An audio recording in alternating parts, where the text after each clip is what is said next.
With holding tax के खिलाफ पाकिस्तान की 1500 फ्लोर मिल्स ने हड़ताल पर जाने का ऐलान कर दिया। हम कभी भी आवाम को डिस्टर्ब करना नहीं चाहते। आटे की प्राइस तो सरकार फिक्स करती है, इस पे अगर 5.5 विद होल्ड किया जाएगा तो हमें इतराज नहीं है। ये लग रहा है cost of wheat and cost of other things. Sir गरीब आगे मारा गया पाकिस्तान में, अब आटे की सप्लाई बंद कर दी गई है।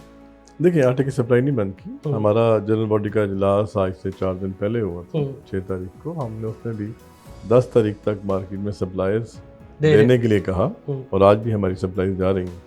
और 11 से हमने ग्राइंडिंग बंद की। आज वॉशिंग बंद हो गई है पूरे पाकिस्तान में और कल से पूरे पाकिस्तान के अंदर ग्राइंडिंग बंद होगी। हम कभी भी आवाम को डिस्टर्ब करना नहीं चाहते। कन्फ्रंटेशन गवर्नमेंट के साथ भी हमारा काम नहीं है। हम तो अपना मौक़िफ़ दे रहे हैं कि ये जो टैक्स आया बजट, इसके अंदर हम हमेशा से एग्जाम्पशन थी कि हम विद होल्डिंग एजेंट नहीं थे, लेकिन कुछ अमेंडमेंट्स हुई और जो एग्जाम्पशन थी वो हमारी विदड्रॉ कर ली गई, जिसके बायस flour milling industry, flour milling sector जो सा है वो विद होल्डिंग एजेंट बन गया। और इसी तरह हमारे जिनसे आगे से होलसेल डीलर्स हैं वो भी विद होल्डिंग एजेंट बन गए। इसका इफ़ेक्ट जो आ रहा है वो बहुत बड़ा है।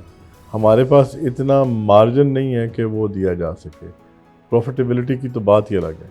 अच्छा, मसलन मैं आसान लफ्ज़ों में ये कहूँ कि एट एवरेज 4000 के अगर गंदम है, इस टाइम पे हम एवरेज कर लेते हैं 4000 रुपया फी मन। इसका मतलब है 10,000 रुपये की बोरी होगी।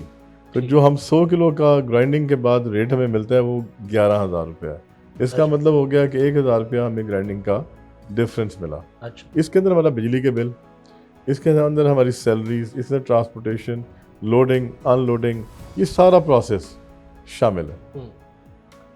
अब इस पे अगर 5.5 विद होल्ड किया जाएगा तो वो बनता है 605 रुपये। आप मुझे बताएं कि 605 रुपये पहले बच रहे हैं? बच नहीं रहे। ग्राइंडिंग है, वो खर्चा है जिसके अंदर बिजली का बिल है, सैलरियाँ हैं, ट्रांसपोर्टेशन है, बस तमाम चीज़ें इसके अंदर है। हमारा उसके अंदर डिफरेंस होगा 30, 40, 50 रुपये का। बिल्कुल, कहीं पे नहीं होता, कहीं पे है। तो उसके मुताबिक अगर टैक्स लग रहा हो 5.5 तो हमें इतराज़ नहीं है। ये लग रहा है cost of wheat and cost of other things जो उसकी ग्राइंडिंग पे आती हैं। आटे की प्राइस तो सरकार फिक्स करती है, गंदम की प्राइस सरकार फिक्स करती है और सरकारी तौर पे गंदम का इजरा होता है। आजकल नहीं हो रहा, लेकिन नॉर्मली हमें सरकार गंदम दे रही होती है।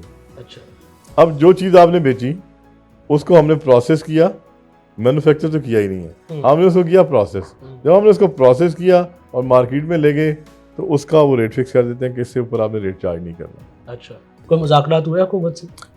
देखिए, हमने जब ये 30 तारीख को फाइनेंस बिल आया, बजट पास होके आया, तो फाइनेंस एक्ट आया, तो हमने वो भिजवा दिया वफाक को लेटर कि इसमें ये फाइनेंस को भी लिखा, FPR के चेयरमैन को भी लिखा कि हमें ये प्रॉब्लम है, इसको देखा जाए। तो उनकी तरफ से इस टाइम तक तो अभी तक कोई रिप्लाई नहीं आया। आज अगर हो जाए तो मैं कह नहीं सकता, लेकिन अभी तक तो खामोशी है। तो इससे कितने इफेक्ट होंगे? जितने वो मजदूर है, जितनी आवाम है, जो मतलब वर्कर्स हैं, भाई 1500 है, कम से कम 500 बंदा भी एक के साथ लिंक करें तो आप देख लें क्या तादाद बनती है। 1500 फ्लोर मिल्स है, ज़्यादा। और इसके साथ उनके आगे घरों में जितने बंदे हैं, बिल्कुल ये पूरा एक चेन है। उन्होंने कोई आपको वैसे एक्सक्यूज दिया है कि कोई आटा वो जो लगाया जाता है, आटा स्टोर किया जाता है, किसी ने जानते बूझते हुए डेफिनेटली नहीं किया होगा, तो इसको रेक्टिफाई करने की ज़रूरत है। अच्छा, जो गरीब आवाम परेशान होगी और जो आप लोगों को ने ज़रा कोई मैसेज दे दे, और जो मरीम नवाज साहिबा को क्या कहना चाहेंगे आप, वज़ीर आला पंजाब? देखें, उनका जो सोच है कि आवाम को सस्ता आटा दिया जाए और उस पर वो कारबंद भी हैं, थोड़ी सी चीज़ें रैशनल हों तो ज़्यादा। मैं उस पर ये समझता हूँ कि पूरे पंजाब के अंदर जिस तरह गंदम का रेट उन्होंने फिक्स किया, पहले कभी नहीं हुआ। प्राइवेट मार्केट में कभी रेट फिक्स नहीं होते। उससे आपको तो कोई नुकसान नहीं हुआ? नहीं, देखें, नुकसान की बात नहीं है। अच्छा, आपकी अपनी है, आपको मार्का हर महीने पड़ रहा है, तो आपको अगर बाउंड कर दे कोई कि आप ये मत करें, तो आप कैसे उस मार्कअप को बैंक को कहेंगे भाई ये सरकारी नोटिफाइड रेट है, मैं नहीं कर।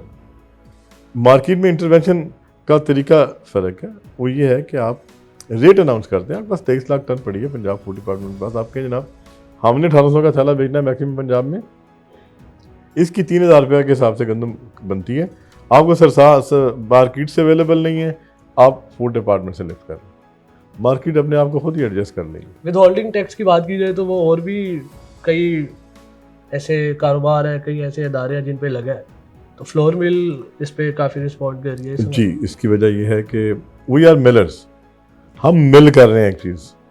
Milling and manufacturing is different and हमारा सिर्फ इतना है कि हमने गंदम ली, इसको पिसाई की और थैले में डाला और भिजवा दिया। तो ये मैन्युफैक्चरिंग नहीं है, लेकिन वो चूँकि ऑल मैन्युफैक्चरर्स के ऊपर ये चीज़ लागू हो रही है तो लिहाजा मिलिंग पे भी आ गई।